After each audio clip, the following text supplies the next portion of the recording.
Arsenal community, happy Bank Holiday Monday. Albert JTV is back for another match review.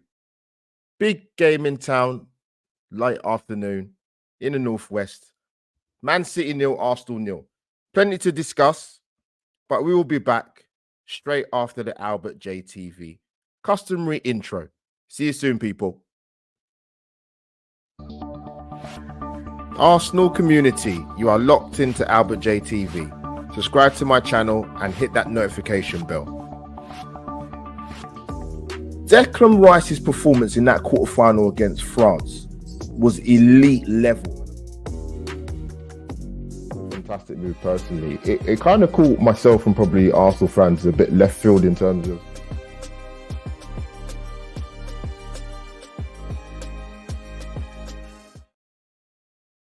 good morning. Sorry, good afternoon, shall I say? Good morning. It was originally meant to be a morning stream, but I thought, you know what? Let Albert JT have a little bit of a line, a little bit more prep. I will have a midday afternoon show on a bank holiday Monday. People, welcome back to Albert JTV. The obligatories, as normal, smash the like button, going live on YouTube, Facebook, and also on Instagram live as well. So hopefully you guys will tune in. Just to let you know, you can't comment on Instagram live because it won't come through on the feed. It will do on the Twitter feed and on YouTube, obviously. But people, welcome. Hopefully I've got myself in the shot, people. Let me sit back a little bit. Is that better? 100%. Hopefully you guys can hear me well as well. Let me go to the chat box very quickly. AFC always. We will discuss many things. We will do. Talking points as always when it comes to the mighty Arsenal. But listen, man, there was a lot of build-up before the game. But what I want to do is, people, I want to get some housekeeping out the way first before I delve into the game. So bear with me, people. When you come in, as I say, smash the like button. Audio listeners, you will never be neglected. This will go out on my Spotify, Apple, and Google downloads. So you have 3 options, people, as well as watching it on YouTube and Facebook Live and Instagram Live. Instagram community, I will put it out on the feed on Instagram because I know some of you are not always on YouTube, maybe not even present on Twitter either, which I don't blame you. But let me get some housekeeping out of the way first, people. So I want to say a massive congratulations to the Arsenal ladies for their Conte Cup success yesterday against Chelsea at Molineux. Record attendance, I believe, of 21,462. Stina Blackstenius with the winner. Literally with about 4 minutes to go in extra time. I was kind of flicking in between. I recorded the match because I was out at the time, but also it conflicted with obviously me doing the watch along for the men's game of Man City versus Arsenal. So listen, it's got that a bit wrong now. What's going on there? Let me save that.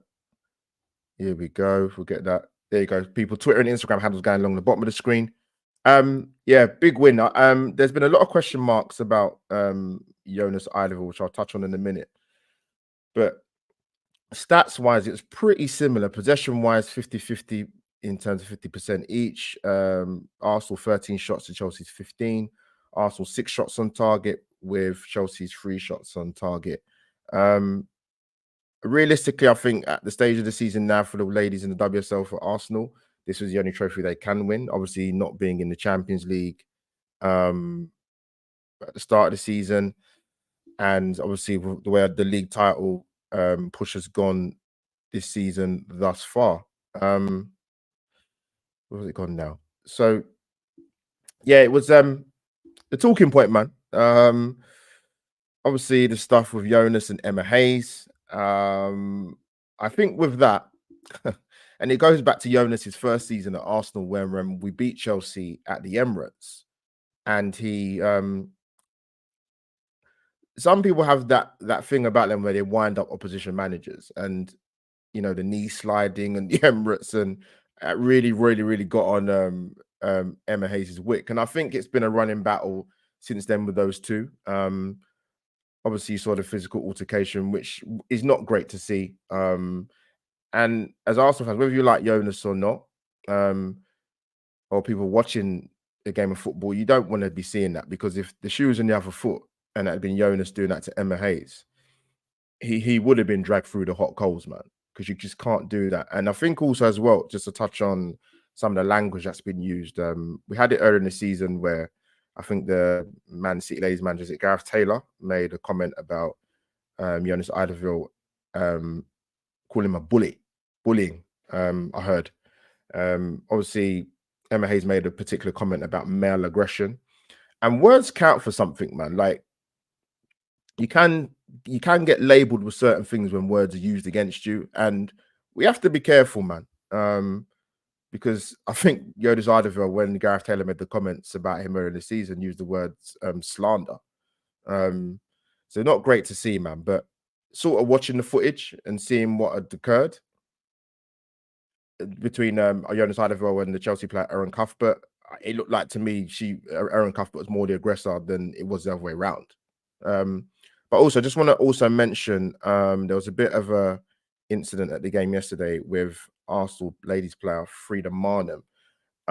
24 years old, collapsed towards the latter stage of the second half, which is very worrying to see. There's a picture image I saw sort of setting up my show this midday, where you've got, I think it was Stina Blackstenius, and I think it was Katie McCabe standing over her when she collapsed on the pitch. I think it was in total for about 9 minutes.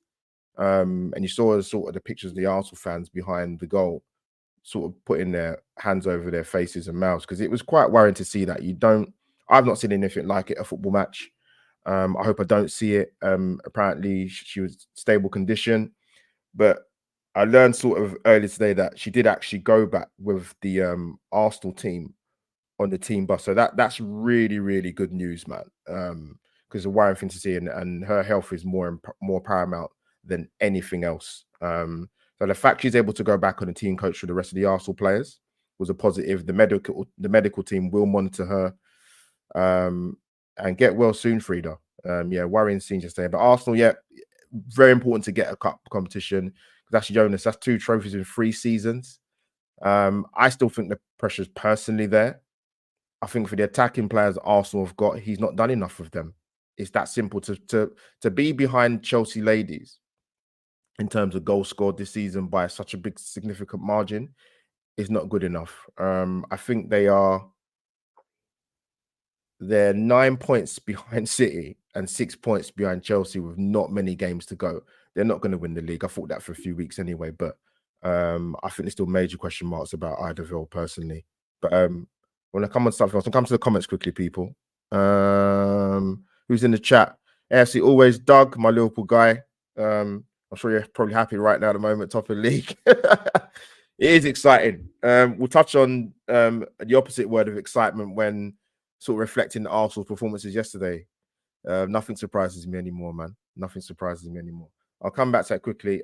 Second bit of housekeeping was I want to give a big shout out to my good friend Gunnar Russ. Now, many of you would have seen him on the Twitter platform, on the social media platforms, whether it be Instagram or Twitter or at games. Russ does brilliant photography work and Arsenal prints.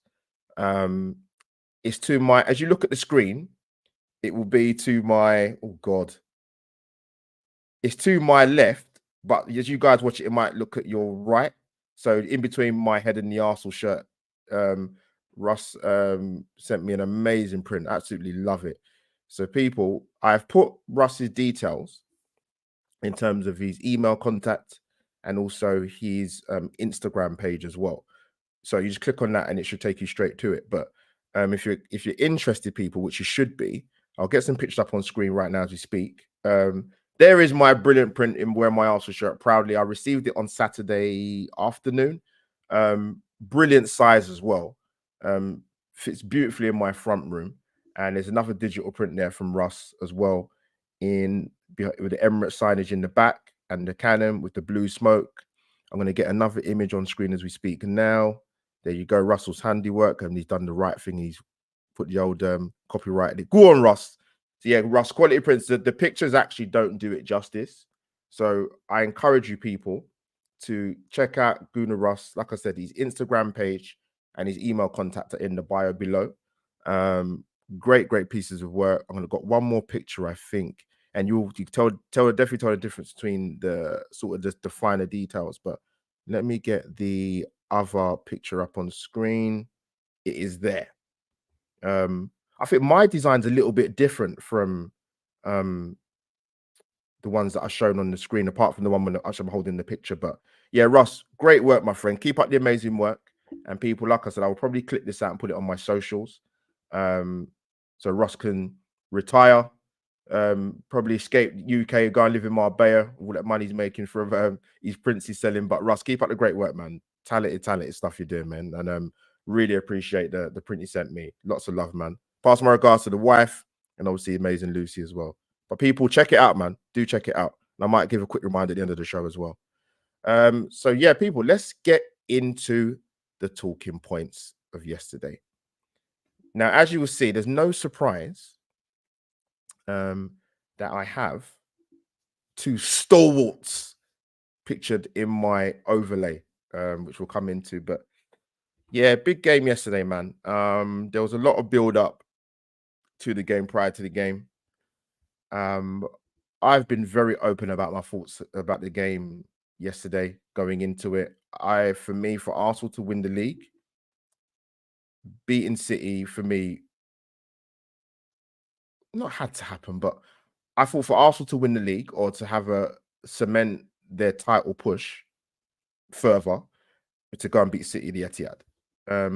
I don't say that flippantly, by the way, because we haven't won there since 2015. I believe Liverpool haven't won there for, is it 7-8 years? Doug, if you're in the chat, mate, remind me. Etihad's a tough place to go. We stopped them scoring for the first time since October 2021, I believe. Was that 47 games? Restricted them to one shot on target. I was having a conversation with an Arsenal fan on Saturday after the Newcastle West Ham game, which was, for a neutral, was a great game to watch. It probably was torture for some of the fans of West Ham and Newcastle at points during watching that. But we said to each other that the Man City Arsenal game is not going to be like that. Absolutely not. And if you remember the game where we beat City earlier this season in the Premier League at the Emirates, so there, that game is a very different game. You don't have to be a football connoisseur or to watch it every single day of the week to know that City, under Pep, they keep the ball so bloody well, man. Seriously. I remember watching the game at the Emirates. I was like, geez, man. Like, yes, they had Rodri missing, as people pointed out quite a few times, but they possessed the ball very well. And it will tire teams out. Yes, you can be tactically set up very well, but you have to be disciplined. You got to know when to press. You got to know when to sit in. You got to know when to cover the spaces. And that's what City did for that first 15-20 minutes. I was pleased with the Arsenal lineup, to be honest with you. I had no complaints. Jesus came back in. Martinelli quite clearly wasn't ready. You had Thomas Partey on the bench ready to come on. You had Trossard on the bench. The bench looked a bit stronger for our most important game of the season at the time, obviously going into the game yesterday. But the first 15-20 minutes, I thought Arsenal kept their shape really well. And I mentioned about blocking the spaces in between. Because if you actually look at the game, people, if you've got any questions, sorry, let me cut quickly. Put a cue before, and then I will start the questions. I will answer them at the end. So I don't want to sort of disrupt the flow of the stream. But like I said, smash the like button, people, for Albert JTV. Yeah, we was very good out of possession. And it was one of them games where when we did get possession, it was a case of, are we going to be good enough to keep hold of it long enough to breach City's backline or to hit them on the counter? But yeah, the game kind of went how I thought it'd go. In terms of predictions before the game, I said Arsenal, I think I said in my head, I thought Arsenal might nick it 2-1. But in my heart of hearts, I said it a bit 2-2. I thought Arsenal would get a point. So I was kind of right, but not really right. If that makes sense. I mean, so yeah, people, if you get any questions, drop them in, and I will star them and answer them in the end. But I think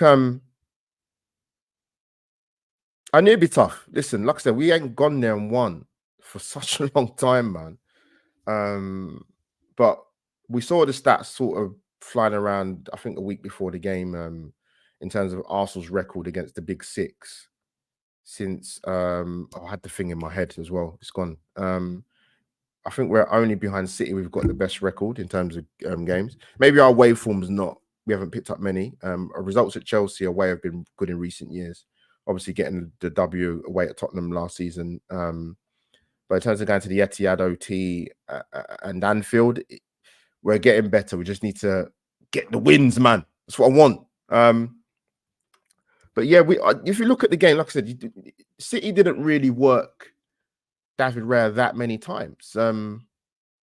And we got ourselves into some really decent positions, man. Which kind of fell to Jesus at the time, but he just didn't capitalize on them. I think for me, what I was pleased with Arsenal with this game, they say a week's a long time in football, right? A season's a long time, an even longer time in football. Because remember when we came to the Etihad last season, and we was out of that game within the first half, really. The results before that didn't help with the 2-2 draw at Anfield and the draw of West Ham and then the draw of Southampton that killed us. And we go into that game not really believing we could go there and win. One, because the way we were playing the games prior. Two, because of a record at City. And three, we had key players missing. And defensively, we went to pot last season, at a critical stage of the season. But we had Saliba back. We've obviously got Declan Rice.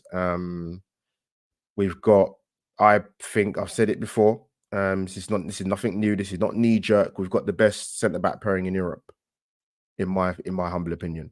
And to think we paid 27 million euros for each. You look at it now, and you look at it going forward for the next 3 or 4 years. That probably might be Arsenal's best business, definitely defensively, in the last 10, 15 years. Possibly even longer. They're phenomenal. They complement each other. But yeah, let me come to some of the stuff in the chat quickly. Doug, big up to you, man. Doug, let me know. I think it is 7 years you haven't won it, and you haven't won at the Etihad. The reason why I'm saying that is because people, I mean, I'll come to some of the comments I was seeing yesterday on the platform and on channels respectively. Big up Ram Teluk, Del Boy, Guna TV, Kevin, big up to you, mate.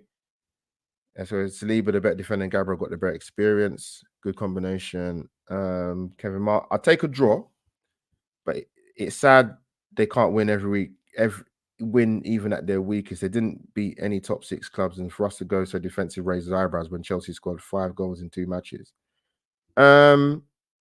Yeah, but I think you got to understand something and put into context is that we had a period of time at Arsenal where, forget about going for Premier Leagues or going for Champions Leagues, I'm talking purely about how competitive we were in the Big 6 games. Through Wenger's latter years, the short time Emery was here, when Arteta was here, our record was horrendous away from home. We haven't beat Liverpool since, I think, is Anfield is since 2013, is it? 2012, 2013. City 2015. We've only won twice at Old Trafford in what, 15, 20 years. So our home form against the big clubs has been brilliant in recent seasons. It's been really good, actually. It's the away form. We ain't got no divine right to go and turn up at OT and Etihad and Anfield and turn them over. You ain't going to find any Arsenal fan more than me that wants to get 3 points at Anfield, for example. Doug knows that because I've spoken to him about my feelings with Liverpool. But it's not easy, man. And there's not many teams that go to City and win. You have to bear that in mind, man. They're a top football inside, and they're very difficult to beat anyway. They're a very difficult team to penetrate. They're a very difficult team to go toe-to-toe in possession stats. As good as we've been this season or since the turn of the winter break and going to Dubai and the rest of it. But if you remember, like I said, you go back to last season and what you saw yesterday, it's completely chalk and cheese. It's completely chalk and cheese. I'm going to start that question because it's a really good one. Let me see if I can get it up. Where's it gone now? No, where's it gone? I'm going to keep that one because I'm going to answer that a bit later. Great question. Yeah, long time, man. Long time. Right, I'm going to start that one as well. Actually, I'll take that question now. I'm going to take the Jesus one a bit later. Would you not play Saka against Luton? I would rest him for that game. I mean, if you believe whatever reports you believe, he didn't particularly really train that much from obviously when he got called up to England to then withdrawing from the England squad to then starting the game yesterday.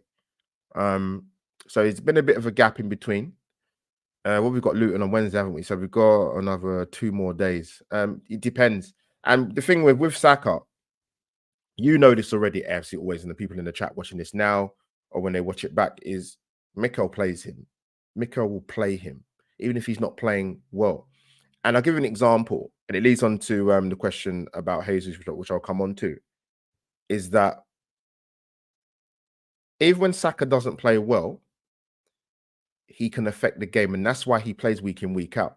So, for example, with the chance when Odegaard puts Saka in, Saka drills it across the box and Jesus is not there at the right time, that's a prime example. Saka will always cause and affect a game, even when he's not playing well, given 7, 8 out of 10s. That's generally how it is with him. There were stages in the season where he wasn't playing 100%, but he was still assisting and scoring, and that's why Mikel feels he's very important to the team. If Mikel, him being at the club as long as he has now, if he wanted to take Saka out of the firing line, he would have done it. I mean, we thought, oh, he's resting him again when we came off against Sheffield United. No, he came off because he was ill. So he didn't take him off because the work was done. He would have kept him on, but he was ill. So it's an interesting one, man. Let me come to the chat quickly. Again, I had a bad one at Hayes missed 2 clear-cut chances. I forgot that it really happened. Yeah, we'll touch on that, man. We will touch on that. And just as I mentioned him earlier in the stream, yes! Go on, Ross. Ross, I just gave you a plug, man. In terms of your fantastic work, my friend. Like I said to the guys when they watch it live now or when they watch it back, your details, your Instagram handle is in the bio, and also your email contact is in the bio as well. So people, check out Russ's amazing work. Big up Jenny, man. Yeah, what did I put yesterday? I did a little reaction. My Albert JT reaction. I don't do them all the time. Sometimes in certain games I'm like, I need to do a quick reaction, not where I'm worrying about putting it on YouTube or doing it as a video content or whatever, because I can do that anytime. But just wanted to get sort of a quick reaction after the game and then reflect on it 24 hours later. And I put absorbing contest, and it was. Like I said, they're a tough side, man. I was a lot more confident going into this game as an Arsenal fan, going to the Etihad, than I have been probably any previous years in the last 4/5 years. Even though we didn't get the W, but that was a very mature performance from Arsenal yesterday. Defensively, we were excellent. But yeah, I'll come back to the first half quickly. We had moments, and for me, if any Arsenal fan genuinely thought this, and I don't know this, I'm just putting it out there, not necessarily you guys in the chat, but I'm obviously including you guys as well. If anybody thought we was going to go there and open up and play, as Roy Keane mentioned yesterday, sexy football with the Liverpool-Brighton game, that was never going to happen. Cast your minds back to earlier in the season when we played them at the Emirates. That was a very different Arsenal performance, and it had to be. People have complained on various YouTube channels or on Twitter feeds, on Instagram posts, that there's no adaptability or flexibility the way that Arteta plays at Arsenal. Of course there is. That performance against City, for example, at the Emirates, have you seen that performance loads and loads of times this season? No, you haven't. There were different performances in the earlier rounds of the Champions League.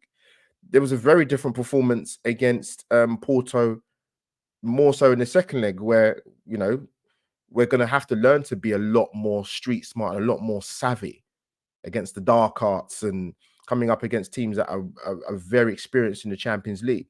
So Arsenal have at various times, for me, have shown elements where they've had to be very different in their style of play, whether it be the most minute tweaks, i.e.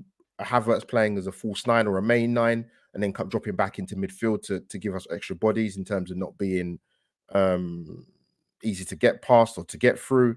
So there have been tweaks and changes. You guys would have seen it with Arsenal, whether you're at the games or you're not, you would have seen the significant changes. So for Arsenal to keep a clean sheet at the Etihad is no mean feat. And there's a reason why we have the best defensive record in the league. And that was displayed yesterday. I mentioned it in my Albert JTV afterthought yesterday. The only thing I would have liked to have seen a bit more, and I think a lot of Arsenal fans would universally agree with this, is when we did get the ball, just to take better care of it and a bit more due care and attention in that final pass, because we could have penetrated them. We got through the back line a couple of times. And we might be having a very different conversation yesterday in terms of saying, a 1-0 to the Arsenal. And there were periods where it could have been written in the stars for us to have that famous tagline of 1-0 to the Arsenal, because we did have opportunities to execute and we didn't do it. I loved Martin Odegaard's interview yesterday because he hinted to it when him and Sleeper were interviewed. Like, we could have, it wasn't it wasn't in our intention to sit so deep, but when you're playing against a team that are drilled like Pep's team, man, it's hard, man. It's bloody hard work to get the ball off of them. And when you do have the ball and you work opportunities, you've got to take them, man. So that's how, for me, it was going to be down to moments. It was going to be down to moments. Let me come to chat quickly, so I don't ignore you guys, man. Yeah, Ross, man, you get a lot of love, man. Let me see. I'm gonna come to chat box quickly. Yes, Bernardo Silva said something interesting actually. Because I want to touch on quickly. I'm going to come back to our two mainstays in terms of our defense, but they were saying, like, for example, Bernardo Silva was saying about Liverpool being favourites, but he basically just said, look, next week I could change my mind, and things can change quickly in football, and he's right. So when I was sort of done with my watch along on Lee Judge TV and Albert JTV, and you guys would have seen it, and all this nonsense about game for the neutrals is nonsense. I couldn't give a toss about a game for the neutrals. And I'm going to be as blunt as that, because when we beat City at the Emirates, we found a different way to win. We showed adaptability and flexibility. And when you play City, sometimes you have to suffer out of possession. Then that came out. It wasn't a game for the neutrals. It was this, it was that, it was boring. And I'm like, hold on a minute. We're playing a team in Manchester City at the time have beaten us 12 league games straight, where we've hardly scored in any of them games. And now you want to talk about a game for the neutrals? Get out of here, man. So fast forward.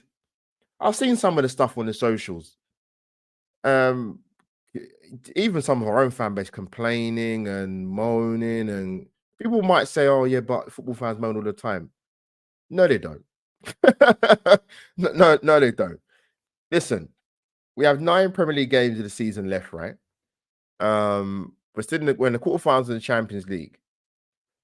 I understood the first part of the season where the football wasn't great to watch.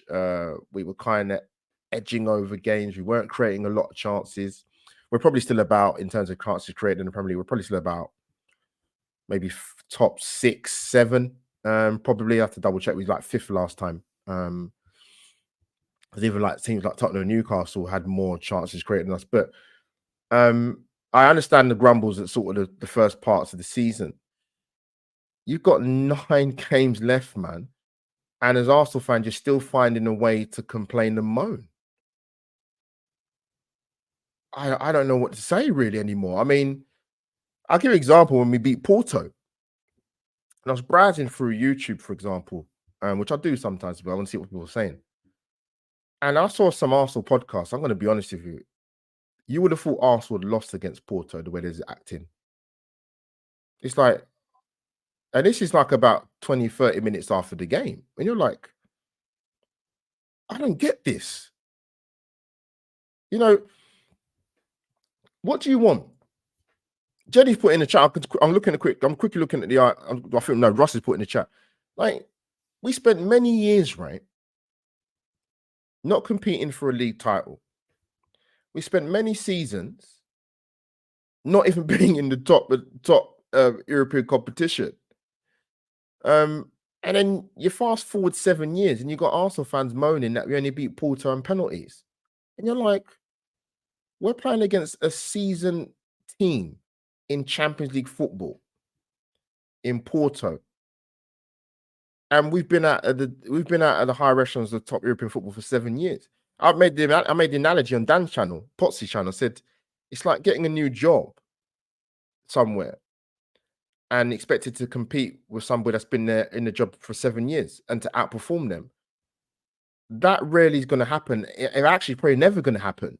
So I just don't. I'm going to say this, and I don't care how it comes across, because it's my channel, obviously. But and I said this before, so this is nothing new. If you've heard me say it before, is irrespective of your age as an Arsenal fan. And I've been on a YouTube platform now, 4 years this June in terms of a channel. I've been on Twitter for about 11 years, and Instagram, I think it's 4 or 5 years. I genuinely say this when some Arsenal fans don't deserve success, man. It's like they want to go from, oh, I grew up. Look, I'm a guy of a certain age. Like, I've seen Arsenal win an European trophy, for example. I've seen Arsenal do the cup double. I've seen Arsenal do the double. I've seen Arsenal do the Invincibles. I've seen some poor years. But it doesn't mean your name alone as a football club is not enough, man. You can't get over the line and win trophies. You can't go from you can't go from, like they say, you can't go from a sprint to a marathon, man. You can't. Like, people go, I grew up, with my club winning things. I'm like, yeah, so did I. You know what I mean? Some of them I'm not old enough to remember. Russ, you remember, Jenny, we won the League Cup in 80s, was it 86, 87, Russ? Milk Cup beat Liverpool at Wembley, Charlie Nicholas days. I'm not going to go and say to someone, oh, you know what? Yeah, I grew up winning, League Cups in 86, 87. I was 5 years old, man. I'm not going to remember that. I'm just not going to remember it. But let me come to the chat quickly, man. What's Ross saying? Spot on. We've been crying out for years a change of approach in tough away games. I got sick of Wenger when we were getting pumped at Man United, Chelsea, City, Liverpool every time. Embarrassing. It's true, Ross. It's true. Like, we was out of games within 20, 30 minutes. Yeah, Jan, I gave a big up. I gave a big up to the ladies at the start of the stream of when I was doing the housekeeping. Right, let's come to Albert. We can't say that Liverpool missed many seasons in Champions League, but when they're in it, they win it, regardless how weak or strong they are. Well, I don't remember Liverpool going for a period of not being in it for 7 years, unless I've missed something. And what you seem to forget, and many people will notice in the chat, Arsenal are not decorated in European success. We've won 2 European trophies in our club's history, and that's even with the likes of the Vieira and the Bergkamps and the Henrys. 2. We've lost 4 European finals. what was that? Zaragoza, Champions League final, Europa League final, and I'm missing one more. There is so it's Zaragoza, Champions League final, UEFA Cup final, and Europa League final 4. So you can say that Liverpool missed many seasons. Did they miss 7 seasons at the Premier League? Oh, sorry, out of the Champions League. So I think we can say that, to be honest with you, mate. We're not decorated in European heritage. You won't find any Arsenal fan more than me that it bothers me a lot about our European record. I've been asked the question many times: would I take, if it was a choice out of the two, a Champions League or a Premier League? If you'd asked me 5-10 years ago, I would have said the Premier League. I think for me, with Chelsea winning the Champions League a second time, I think that's where my kind of that's where my kind of gear change shift a little bit. And actually probably even before that. Winning an European competition of the status of Champions League it's massive. It elevates your club world-wise. It definitely elevates your club European-wise. You're put on a different pedestal. Yes, it'd be fun. I'd love to us to go and walk away with the Premier League title come the end of second week of May. But you win a Champions League, it cuts different, man. It really does. So it's I would take the Champions League personally. And people go, I want to win both. Of course, we want to win both. Who doesn't want to win in both, a Champions League and a Premier League? But it's gonna be tough, man. Listen, cup competitions, they can you need a bit of luck, obviously, cup competitions, but like I said, Champions League football. Listen, that Porto type game was tough, man. It's a tough watch. Yeah, man. So let me come back to actually what I was talking about in terms of I need to give flowers to actually before I come to Gabriel and Saliba, I saw a comment yesterday from Oliver Kay, senior football writer at The Athletic. And he tweeted this yesterday because this ties on to what I was saying about some of the people's opinions about Arsenal's performance yesterday and in a game for the neutrals and this and that. And he put out this tweet yesterday. I'm going to read it for audio listeners. He tweeted it about 7:42 p.m. yesterday. Happy Easter Sunday to you people yesterday. You enjoyed it. You got lots of Easter eggs, a good Sunday roast. Anyway, let me not digress. So Oliver Kay said, seeing some bizarre criticism of Arsenal's approach. 1-0 and 0-0 versus Man City this season. 3-1 and 1-1 versus Liverpool. If they fall short in this title race, then inverted commas, and it won't be very much if they do, it won't be because of their approach in these games, which has been excellent. Absolutely spot on. I find it remarkable when we get the big results or important results against the title rivals or bigger clubs, then it comes into, oh, it's not a game for the neutrals. Couldn't give a toss about the neutrals. We're trying to win a Premier League title here. And we're competing at the highest level. Klopp's final season. Pep's, what's it now? Well, they're going for 4 Premier Leagues in a row now, is it? Is it 4 in a row? We're up against a juggernaut. You have to be in it to win it. You've got to be competing at the highest level to give yourself a chance of winning the Premier League. It's going to be tough, man. At the start of the season, before ball was kicked, I said Arsenal would finish second. I thought Liverpool would finish third and Man City would win it. During the course of the season, I'm like, there's a little bit more belief there, but I still think Arsenal finish a little bit short. We have 9 games to go. It's going to be tight. It's going to be tight. I don't say that in the way that I think Arsenal are going to win it. I think it's going to be tight. I think I've got to stage now with sort of pundits and whatever, where I just don't listen to what they say anymore. You know, a few weeks ago, if Arsenal don't beat Liverpool, they're at the title race. We get the win. I think Carragher was saying if Arsenal lose to City, Arsenal are out of the title race. Yeah. Then now Liverpool are favourites, apparently. It's just like, it's not that you can't change your mind. It's just they know they've been in a position where these guys are ex-professional footballers and going for league titles or playing football at the highest level. Like Bernardo Silva said, I could change my mind next week, and it doesn't mean they're favourites. Or I think for me, I think the Liverpool game against United, I think if Liverpool win that, I actually think it'll be a little bit tricky for Arsenal City to win it. Doesn't mean they're out of it. Obviously, with the run of games that's left and who they've got to play, but there's everything to play for. I think it's really going to be tight, man. I said it's crunch time for quite a few weeks. It's not squeaky bum time yet, but that, believe me, that is coming. It's absolutely coming. Yeah, let me see. Yeah, get to the last game in the Grove and we need to win the league and no one will remember boring games. Exactly. It's mad. Russ is crazy. And I listened to Ref Watch just before I came live, and they was talking about, oh, give praise where praise is due. Give praise where praise is due from Rob Watton talking about Anthony Taylor. We'll come on to that, but let's go on to our amazing centre backs, man.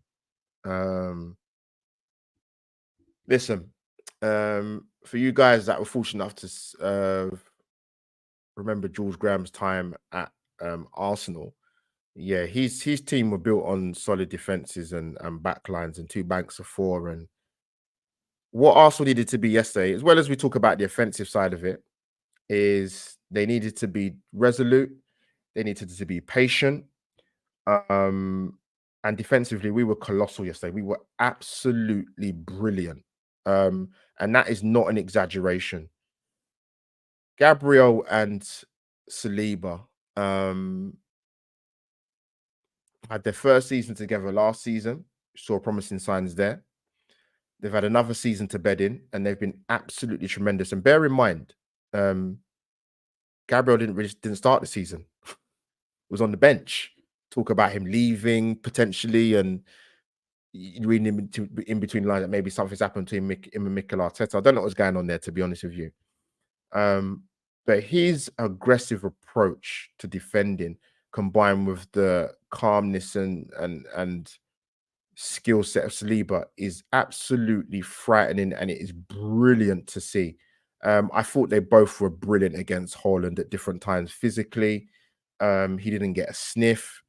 Gabriel is normally the aggressor, which is a fantastic kind, almost a good cop, bad cop kind of routine between the both of them. But they were excellent, man. I don't remember many occasions yesterday where Arsenal were caught out of position defensively. They closed the tight spaces. They covered one another. They got round. Kivio had a couple of moments in the first half. Ben White, I thought, was excellent in the first half, particularly. I thought he gave us an outlet down that right-hand side. But second half, they were absolutely phenomenal. They dealt with everything aerially. They intercepted. They didn't let Haaland bully them. And that was never going to happen, particularly with Gabriel there. Saliba, rightly so, got man of the match. I thought he was excellent. As you there, people see it on screen. All the listeners have got the stat pad of William Saliba's man of the match performance. Duels 1-7, possessions 1-8, successful passes 25, successful tackles 2, touches 48. Rank first. Absolutely brilliant performance. And like I highlighted earlier, about 5 minutes ago, we got these guys for 27 million euros each. And the scary thing is, they're not even at their peak. They're not even at their peak. That's a scary thing. Goodness knows what they're going to be like in the next 2-3 seasons, injury permitting, touch wood. Absolutely phenomenal performance defensively. George Graham would have been proud of that, man. But work goes to the coaching setup and the players taking the individual responsibility and collectively, and Mikel for drilling them. You're coming up against a team that score bucket loads of goals. You are coming up against a team that, like I said, has scored in 47 games consecutively before yesterday. We stopped them.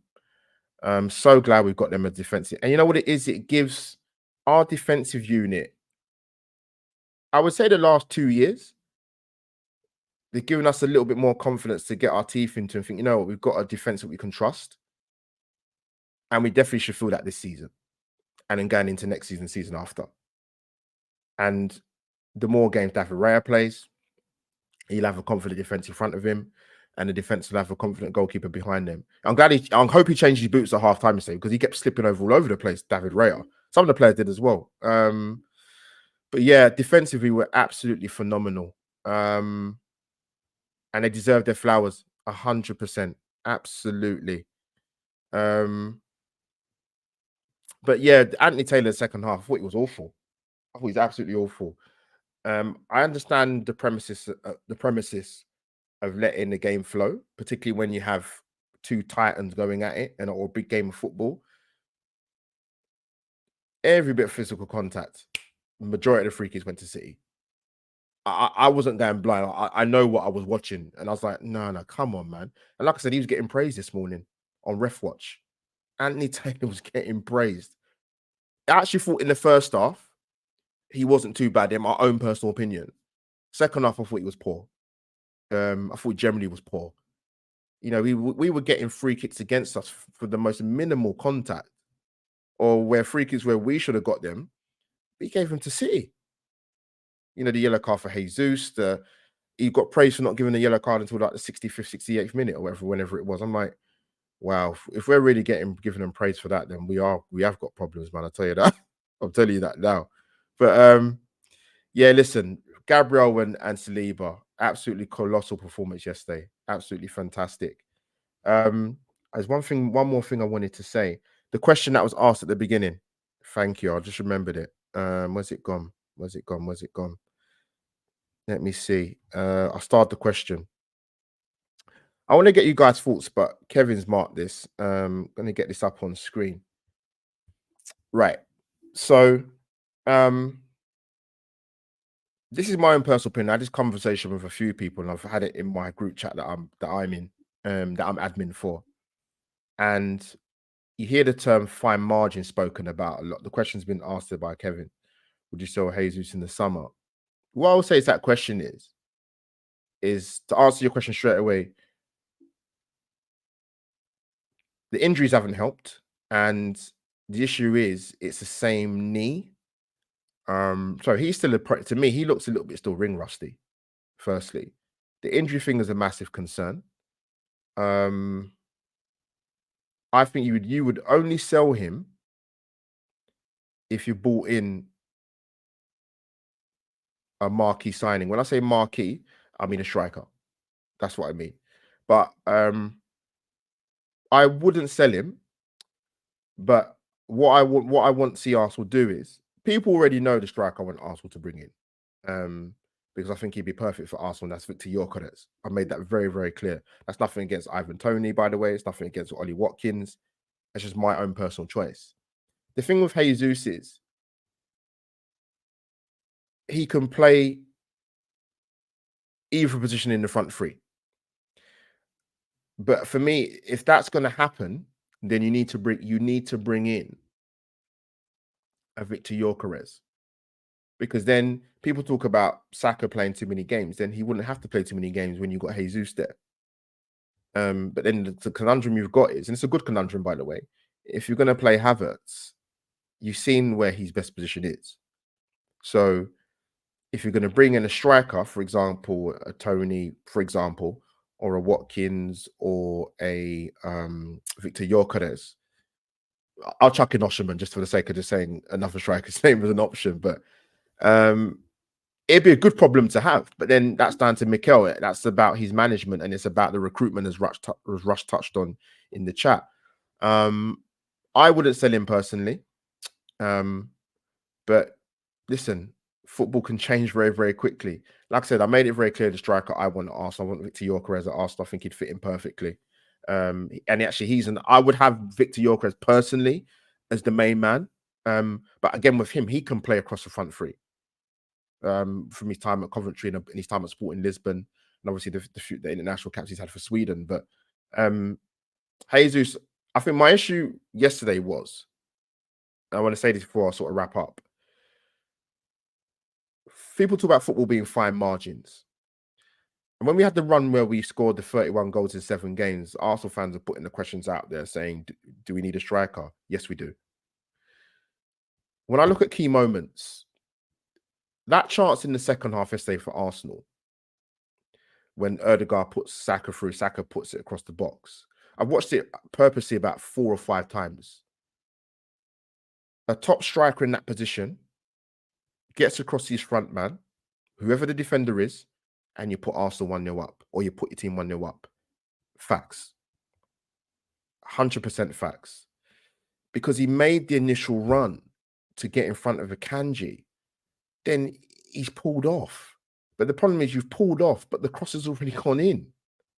So you're not going to make it. And that's what I mean by fine margins. That's not to say Jesus doesn't offer something to the team and he's not a good player. But if you want somebody at the business end of the pitch to win you these games at the Etihad or a City or an OT, sorry, at the Etihad or an Anfield or an OT with chances like that, you need a gunman finisher. And unfortunately, Jesus is not that man in the final third of the box. He just isn't. And for me, that's a difference. That's for me why we need a striker for perfect moments like that. And if we'd have sneaked in 1-0 yesterday, it would have been a case of it would have been a 1-0 to the Arsenal. People say, "Oh, we didn't do enough to win the game, and City didn't do enough." That's fine. I take that point. But Arsenal had opportunities to get the Trossard getting through on goal, let it across to pull it back to Havertz, get it across to Martinelli if he can. And for me, when that chance went, that for me was it with Arsenal. That was the one opportunity. You've done the groundwork, the defending, the colossal defending, the blocking, the aggression on the Haaland. Just create that one opportunity for the Erdegaard pass through to Trossard. Decision making. It's those fine, minute moments that win you big games of football. So that's why we need a striker. And I wouldn't sell him personally, but you could use him across the front three. But again, it's competition for places. These guys need to be made to feel uncomfortable and that their place in the team is not safe. And that's my take on that. So big up the question, man. Big up the question, 100%. I can't get rid of it now. There it's gone now. But big up to people in the chat. Like I said, smash the like button if you haven't already, and subscribe to Albert J TV. Like I said, Russ's details in terms of the canvas prints are in my bio. I will, like I said, I will clip that bit and put it out. So contact Guna Russ, man, and get your flat or your house looking like an Arsenal mansion. Russ, get the sales in, mate. I'm gonna send you, make you retire to Mauritius with the missus, mate. And you can watch Arsenal on a plasma screen. But yeah, man. Anyone else in the chat? Anyone else in the chat? It was a silly booking at the time, actually, because you don't want a position where we go down to 10 men, man. So we got bought off. I thought Mikel made the substitutions at the right time as well to freshen it up, because the Arsenal players worked really hard off the ball. So it kind of, obviously Martinelli wasn't ready to come on for longer than the time he came on. So it happens, man. It happens. But listen, still on the lookout for a ticket for Luton. I've kind of given up the hope a little bit. Who knows? But if I don't, I'll have to watch it at home. But big up to the people in the chat. Big up to Jenny, Russ, and all the other guys. Kevin's in there. Who else is in there? Doug came in, my Liverpool guy. But big up to people in the chat. Like I said, if you don't know what to do by now, people, this is what you should do.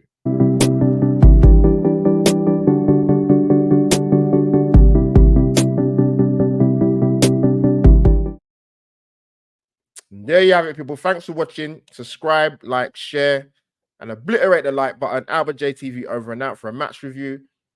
Manchester City 0, Arsenal 0. Arsenal are well in this title race. Come on, you Gunners. See you soon, people. We roll on Wednesday for Luton at home. Let's get those 3 points. Over and out, people.